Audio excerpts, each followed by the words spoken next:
Hi everyone, my name is Kestrel Monroe, I'm 27.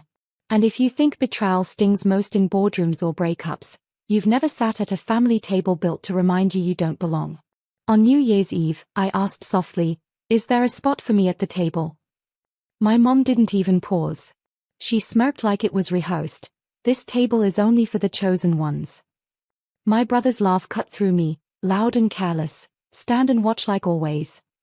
The chandelier flickered above us, catching every smirk, every dismissive glance, like a camera flash exposing my place, somewhere beneath them. I felt my pulse in my fingertips, felt the chill of glass doors behind me. My heart sank, but I didn't let them see it. I just turned, heels brushing against polished wood, and walked into the December night. Outside, fireworks clawed the sky with glitter and smoke, but I couldn't feel the celebration. The street echoed with other people's laughter, and my reflection in a darkened shop window looked like a stranger, still, waiting, unwanted. The next afternoon, the phone buzzed sharp on my counter. My brother's name. His voice trembled as though the arrogance had been drained out of him. "Kestrel, I need $18,000 immediately. Please, it's urgent." I let silence linger until he could hear my breathing. Then, steady as ice, I whispered, "Happy New Year. Ask the chosen ones." And I hung up. But the story didn't end with that call. 2 minutes later, a knock rattled my door, too light to be threatening, too deliberate to be casual. A courier stood shivering, pressing an envelope into my hand. My name was stamped across the front in heavy black ink. Inside, my stomach turned to stone, notice of default. Amount due, $18,000. And at the bottom, 2 signatures. His wild scrawl. And beside it, a neat forgery of mine. The walls of my apartment seemed to lean closer, listening. That night at the table wasn't humiliation, it was a warning. A setup. And suddenly, I wasn't just excluded. I was framed. The paper trembled in my hands, though not from weakness. Rage can make your body shake like winter wind. My name, written in neat strokes I never placed on that page, stared back at me like a ghost of myself. Forgery wasn't just a trick. It was theft of my existence. I pressed the envelope flat on the counter, the edges cutting into my palms. My phone buzzed again, messages stacked from the family group chat. "Don't be dramatic. He's under pressure, Kestrel, step up for once. We're all embarrassed by your attitude." I wanted to laugh. Embarrassed? They weren't the ones shackled to a debt they never touched. They weren't the ones erased from the dinner table only to be resurrected as collateral. I closed my eyes and let the anger pool low in my chest, heavy and steady. That's when I decided, I wasn't going to beg them to clear my name. I wasn't going to plead innocence to people who saw me as nothing more than a convenient scapegoat. The first step was proof. I searched through my emails, banking apps, even old texts, looking for breadcrumbs he might have left behind. And there it was, tucked inside a chain of messages I'd nearly deleted months ago, a screenshot he had bragged about. Easy approval with a cosigner winking face. The date, the lender, the terms, all right there. My brother's arrogance had always been his tell. He wanted credit without responsibility, a crown without the weight. And this time, his overconfidence had given me the rope I could hang his lies on. I saved every file, every timestamp. Then I called the lender. The woman on the line sounded tired, her voice clipped, but when I mentioned forgery, her tone sharpened. "If you can provide evidence, Ms. Monroe, we can open a formal investigation." Evidence.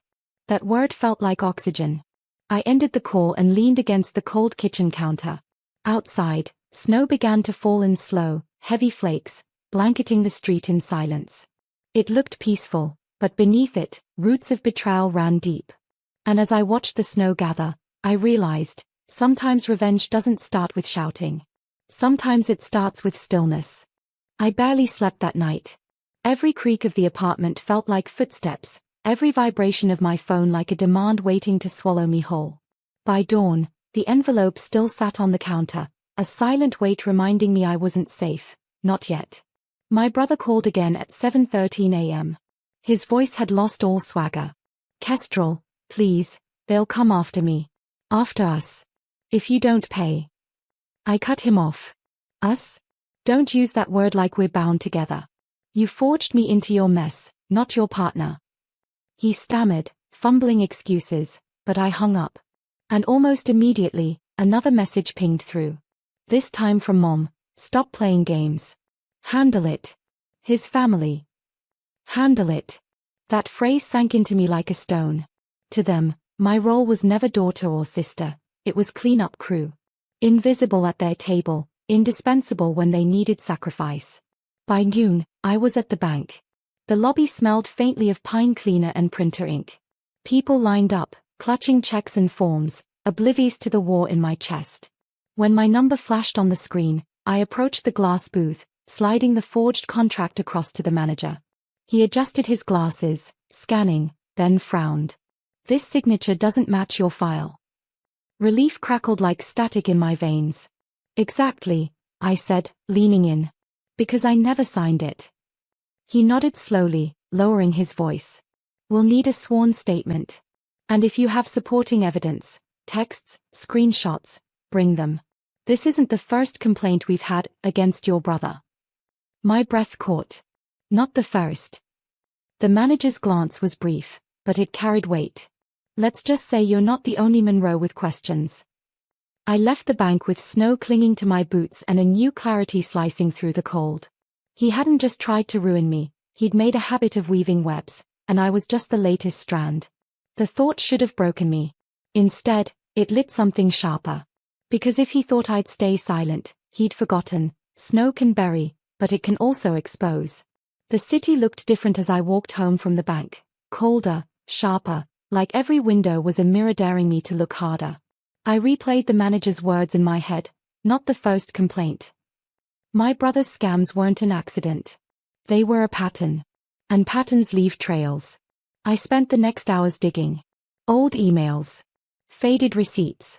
Even the dusty box of papers I kept shoved under my bed. My hands moved faster than my thoughts, fueled by equal parts fury and adrenaline. That's when I found it, an unsigned letter addressed to Mr. and Mrs. Monroe. My parents. Debt collection. Amount due, $7,400. His name printed bold across the top. Their signatures at the bottom. So they knew. They had co-signed before. They had saved him before. And yet, when he dragged my name into the fire, they had the nerve to tell me, handle it. The betrayal deepened. Not just his forgery, but their silence. Their complicity. I forwarded every document to the lender's fraud department, attaching my sworn statement and the smug screenshot he'd once sent me. The email chain looked clinical, but between the lines was my heartbeat, steady, relentless, refusing to be erased. That evening, my brother showed up at my apartment. His knock was heavy, impatient, the opposite of the courier's timid tap. Through the peephole, I saw his eyes, red, frantic, darting. He pounded again. Kestrel. Open the door. We can fix this. Just talk to me. I didn't move. Didn't breathe. The lock between us felt like my spine, finally holding me upright. His voice dropped to a hiss. You think you're clever? You'll regret this. Mom and Dad are already on my side. You'll end up the outsider forever. The footsteps retreated, muffled down the stairwell. Silence followed, thick as snow. I leaned my forehead against the door, my pulse matching the rhythm of his fading threats. For years, I'd feared exclusion. Now, I realized, it wasn't exile. It was freedom. And freedom has teeth when you finally decide to bite back. The following morning, my phone lit up with a call from an unknown number. I hesitated, then answered. Ms. Monroe? This is Investigator Hale with the Lender's Fraud Division. We received your documents. His voice was calm, precise. We've confirmed inconsistencies with the signature and cross-referenced prior complaints. This case is moving forward. For a moment, I couldn't speak. Proof had become power. But power has a way of stirring storms. Within an hour, the family group chat exploded again. Mom, what have you done, Kestrel? Do you want your brother in jail? Dad, you're tearing this family apart. Handle disputes privately. Brother, you think you've won? They'll drag you into court too. I typed slowly, deliberately, if justice tears this family apart, maybe it was never whole. Then I set the phone down. By noon, whispers had already started traveling. A friend texted me a screenshot of a community forum post. Did you hear about the Monroe's son forging signatures? Lender investigating. The story was leaking like water through a cracked dam, spreading beyond the walls my parents once controlled. I should have felt shame, but instead there was only clarity. For years, they taught me silence was loyalty. That keeping secrets was love. But this wasn't love, it was rot-painted gold. Late that night, I sat by the window, the city wrapped in snow hush. Across the street, a neighbor lit candles, the glow spilling onto frosted glass. It reminded me of our New Year's Eve table, the warmth they denied me. But the difference was stark. Theirs was performance, this was truth. My brother called again, his voice raw. You don't understand, if this goes public, I'm finished. They'll strip everything. Please, just withdraw the complaint. I closed my eyes, letting his desperation wash over me like a song I no longer recognized. You finished me long ago, I whispered. Now I'm just writing the ending. The line went dead. And in that silence, I felt something I hadn't in years. Not fear. Not exclusion. But control. They came to me 2 days later, uninvited. A heavy knock, then the scrape of my parents' voices bleeding through the door. I opened it only because I was tired of shadows pretending to protect me. Mom walked in first, her perfume sharp as always, like roses cut too early. Dad followed, stiff and grim, carrying the weight of a verdict he'd already written. My brother trailed behind, eyes wild, jaw tight. Kestrel, Mom started, her voice rehearsed, you've taken this too far. Families don't take each other to war. Families don't forge signatures, I shot back, placing the envelope on the table like evidence in a courtroom. Families don't sit at gold-trimmed tables while they make their daughter the scapegoat. Dad's fist clenched against his thigh. You think dragging our name through public mud will make you strong? You'll destroy us. I laughed, hollow and sharp. No. I'm just refusing to be destroyed with you. My brother stepped forward, anger twitching in his jaw. Do you know what happens if this case sticks? I'll lose everything. My accounts, my job. Then maybe you shouldn't have stolen what wasn't yours, I said. Silence swelled in the room. The kind that forces truth into the open. Finally, Mom whispered, almost pleading, Kestrel, just withdraw. You know we've always done what's best for the family. That sentence sliced deeper than all the rest. Best for the family. Not for me. Never for me. I rose slowly, the snow-filtered light painting the floor between us like a dividing line. Do you hear yourselves? You're not asking me to protect him. You're asking me to erase myself, again. I won't. My brother's face hardened, but beneath it I saw fear trembling like glass about to shatter. Dad grabbed his coat in silence, and Mom's eyes glossed with something close to shame but not close enough. They left without another word, the door closing like the final click of a lock. For the first time, my apartment didn't feel small. It felt like territory reclaimed. But I knew this wasn't the end. They would strike again, because people who thrive on control never surrender quietly. The storm broke faster than even I expected. 3 days later, my phone lit up with news alerts. Local financial blogs, then bigger outlets, community entrepreneur under fraud investigation. My brother's name sat there in bold headlines, wrapped in the kind of scandal you can't buy your way out of. I scrolled through the comments, neighbors, ex-colleagues, even old friends piling on. Not surprised. Always thought he lived larger than his paycheck.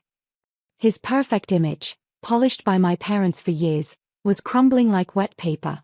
And then, like salt in the wound, the lender issued a public statement, multiple forged co-signatures under review. Not just mine. 2 other names had surfaced. He wasn't just reckless. He was serial. That night, my brother called again.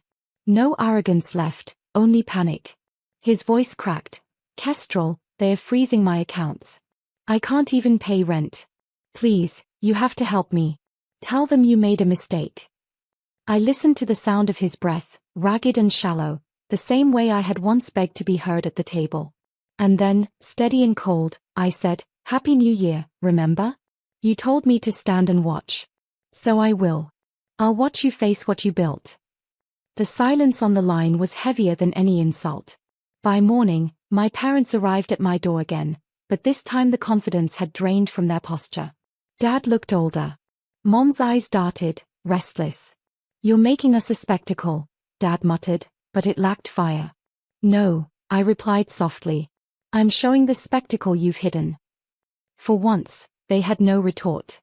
As they left, I felt something settle inside me, not triumph, not vengeance, but clarity. They had chosen him over me every time. Now the world was choosing to see him for what he was. The cracks weren't just in his reputation. They were in the family fortress itself. And I realized, sometimes justice doesn't arrive with noise. Sometimes it arrives with silence, headlines, and the slow, steady unraveling of lies. The morning of the hearing, the sky was pale, washed clean by snowfall. I stood outside the courthouse, the same building where, years earlier, my family had paraded pride at my brother's business victories. Today, the only thing paraded was shame. He arrived flanked by lawyers, his suit wrinkled, eyes hollow. Mom clutched his arm as though proximity could erase the headlines. Dad walked a step behind, his jaw tight but cracked with fatigue. Not one of them looked at me. Inside, the lender's investigator laid out every piece: the forged signatures, the complaints from others, the screenshot he once bragged about. My brother tried to speak, his voice wobbling between arrogance and desperation, but every word only tied the rope tighter. When the judge finally spoke, her voice was steady as stone. Fraud confirmed. Cosigner cleared. Restitution and penalties to follow. The gavel struck. A sound so small, yet it cracked open years of silence.